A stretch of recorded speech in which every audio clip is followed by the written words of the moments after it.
Dear students, आज हम पढ़ेंगे एपोस्ट्रोफी के बारे में कि एपोस्ट्रोफी क्या होता है, उसका क्या मीनिंग निकलता है। Look at board. एपोस्ट्रोफी हमारा जो है ये जो निशान है, हमारा मार्क है, ये हमारा एपोस्ट्रोफी कहलाता है।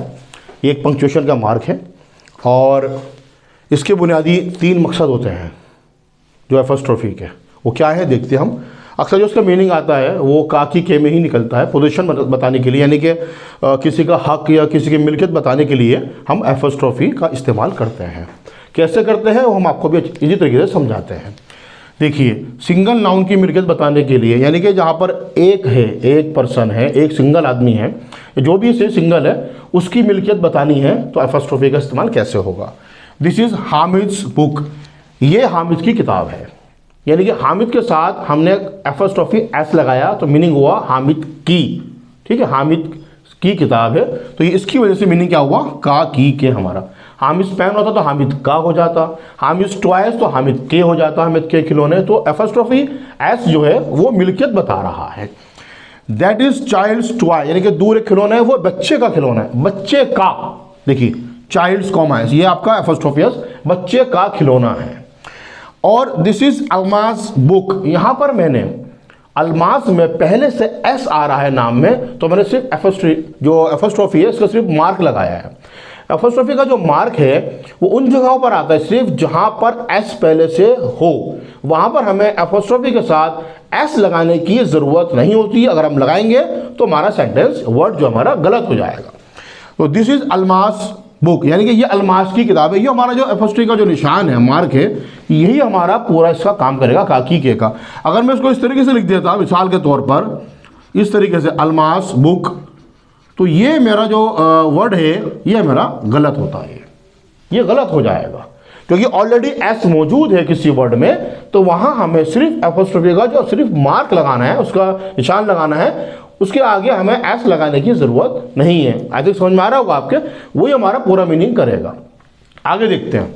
देखिए, दिस इज दास एंड नवेश कार। मैंने यहाँ पर जो है 2 नाम लिखे हैं और आगे लिखा है कार, और नीचे लिखा है कि ज्वाइंट ऑनरशिप, यानी कि कार जो है वो दोनों की है।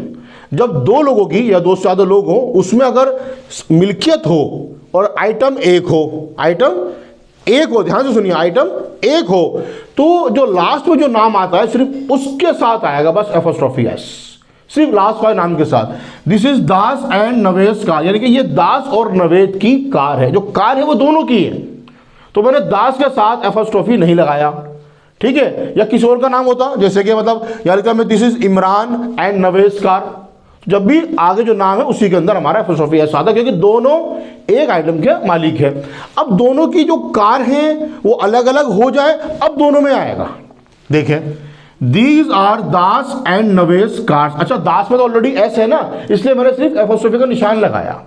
तो ये दास की और नवेद की गाड़ियां हैं, क्योंकि कार जो है अब 2 हैं और दोनों की अलग अलग कार है, इसलिए मुझे दोनों के साथ एपोस्ट्रोफी लगाना पड़ेगा। यहां क्यों नहीं लगाया मैंने एस आगे, क्योंकि ऑलरेडी एस है यहां पे, जो मैंने आपको अभी पॉइंट बताया।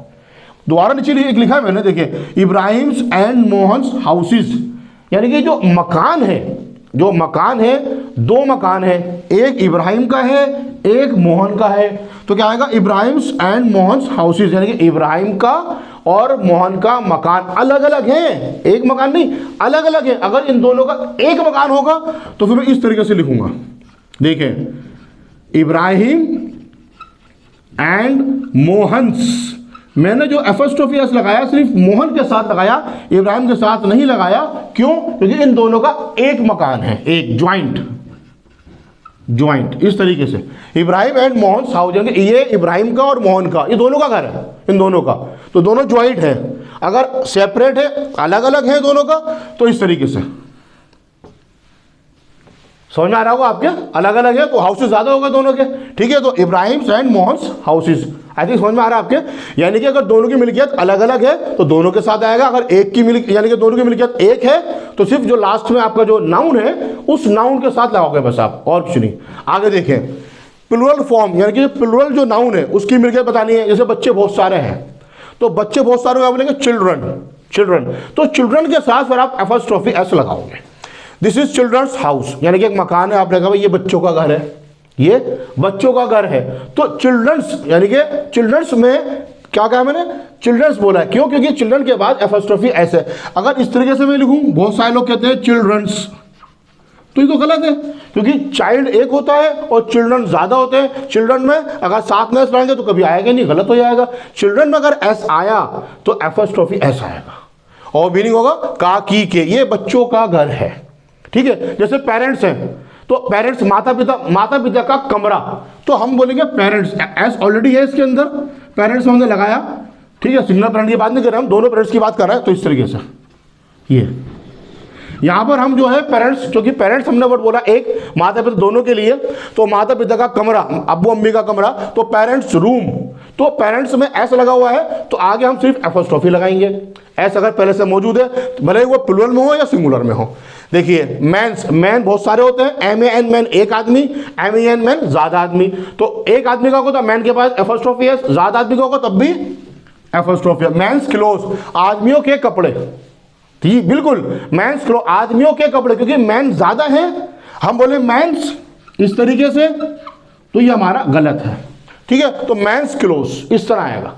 और देखिए लेडी वन यानी कि एक है तो लेडी वाई, LADY लेडी, और लेडीज वाई काट के IS, लेडीज बहुत सारी हो गई, तो लेडीज की योगा की क्लास, बहुत सारी औरतों की, तो लेडीज में ऑलरेडी एस आ गया, तो क्या करें मैंने, यस सिर्फ एपोस्ट्रोफी लगाया, एस नहीं लगाया पूरा इसमें आगे। क्यों, क्योंकि एस पहले से मौजूद है। अगर एस पहले से नहीं है, एस पहले से नहीं है, वो सिंगुलर हो या प्लूरल हो, तो उसमें एपोस्ट्रोफी एस आएगा। दोबारा सुन लीजिए, अगर एस पहले से नहीं है वर्ड में, तो चाहे सिंगल हो या प्लूरल हो, उसमें हम ऑलरेडी ऐसे, इस वजह से हम जो है वापस एपोस्ट्रोफी लगाएंगे। समझ में आ रहा है आपके, ये मेरे एग्जाम्पल लिखे इसलिए। देखिए मैं और एग्जाम्पल हम देख लेते हैं। मिसाल के ऊपर जैसे हम देखा, जैसे कि डॉग्स, ये लिखा डॉग्स टेल, जी कुत्ते की दुम। ठीक है, एक कुत्ते की बात हो रही है, डॉग्स। अब बहुत सारे कुत्ते हैं, डॉग्स है ना, तो ये इस तरीके से,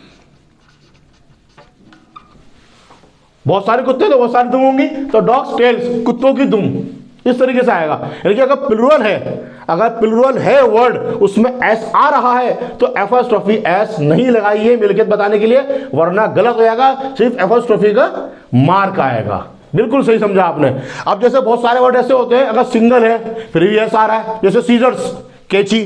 देखिए सीजर्स, ये हमारा क्या है, कैची को बोलते हैं हम सीजर्स, क्योंकि सीजर वर्ड नहीं है, सीजर्स कैची है ना। अगर इसके बारे में हम उदाहरण, जैसे कैची का पेच, तो इस तरीके से, ये इस तरीके से कैची का पेच, क्योंकि पेच को स्क्रू बोलते हैं, तो सीजर्स में एस ऑलरेडी है, एस ऑलरेडी है, तो अगर सिर्फ एपोस्ट्रोफी लगाया। जैसे कि एग्जांपल और एक और लेते हैं, जैसे पजामा, ट्राउजर्स। देखिए TROUSER, असम ट्राउजर वर्ड लिखेंगे तो गलत हो जाएगा, क्योंकि ट्राउजर वर्ड नहीं है, ट्राउजर्स है, एस लगता है। ठीक है, अब पजामे का धागा, ट्राउजर्स थ्रेड, ये अच्छी तरह समझ लें। क्लिप एक दो मिनट अगर लंबी हो जाए नो प्रॉब्लम, और चैनल भी सब्सक्राइब कर दिएगा, लेकिन समझना जरूरी है, बहुत इंपॉर्टेंट चैप्टर है, एक दो मिनट और लग जाए। तो ट्राउजर्स थ्रेड यानी कि पजामे का धागा, तो ऑलरेडी एस पहले से है ना, आइटम तो एक है, तो एपोस्ट्रोफी एस नहीं लगाया मैंने, एपोस्ट्रोफी का सिर्फ निशान लगाया, क्योंकि ऑलरेडी एस है। बात समझ में आ रही है आपके, नहीं आ रही? बहुत सारे वर्ड ऐसे होते हैं जिसमें लास्ट के अंदर एस आता है। जैसे अब मैं आपको एग्जाम्पल देकर समझाता हूँ। देखिए जैसे कि हिज है आपका, एक ये हर्स, ये देयर्स, और जैसे कि इट्स, आवर्स, योर्स, तो ये मैंने आपको पढ़ाया था, पॉजिटिव प्रोनाउंस होते हैं, तो इसके अंदर जो है ना तो आप एपोस्ट्रोफी का निशान लगाएंगे, ना ही एपोस्ट्रोफी एस लगाएंगे, वरना सेंटेंस गलत हो जाएगा। काफ़ी स्टूडेंट्स क्या करते हैं, कई स्टूडेंट्स के एग्जाम्स में या वैसे एप्लीकेशन लिखी जाती है तो लास्ट में लिखते हैं यूअर्स फेथफुली, तो इस तरीके से लिख देते हैं, इस तरीके से करते हैं, यूअर्स फेथफुली। देखा होगा आपने कई जगहों पे जो भी वर्ड लिखा जाता है कहीं ओबिडेंटली, तो ये गलत है, ये गलत है, रॉन्ग, ये रॉन्ग है। तो इस तरीके से इनमें जो आपके जो वर्ड्स हैं, हिज है, हर्स है, देयर्स, इट्स, आवर्स या योर्स, इनमें जो है ना तो एपोस्ट्रोफी का मार्क आएगा, ना ही एपोस्ट्रोफी एस आएगा। ये सेंटेंस आपको इंशाल्लाह आगे जब और क्लियर करेंगे, एग्जाम्पल आपको अगली में हम समझाएंगे। और थर्ड पॉइंट भी इसका भी हमारा रह गया है, वो ये क्लिप काफ़ी लंबी हो गई है, तो और लंबी हो जाए तो नेक्स्ट क्लिप में हम आपको थर्ड पॉइंट बताएंगे जो कंट्रैक्शन कहलाता है। आई थिंक आपको समझ में आ गया होगा अच्छी तरीके से। हमने आज जो सीखा है फर्स्ट ऑफ एस के बारे में, सिंगल के साथ एस एपोस्ट्रोफी, और या एपोस्ट्रोफी एस कब लगता है या प्लूरल में कब लगता है, जब दो की मिल गया तो कब लगता है, ये सबको बता दिया है। ठीक है, now watch video and comment also कि आपके क्या समझ में आया, कुछ प्रॉब्लम है, कुछ पूछना है, उसका आप कमेंट भी करें, वीडियो कैसे लगी बताएं हमें, and subscribe channel, and yes don't forget to press bell icon. Thank you.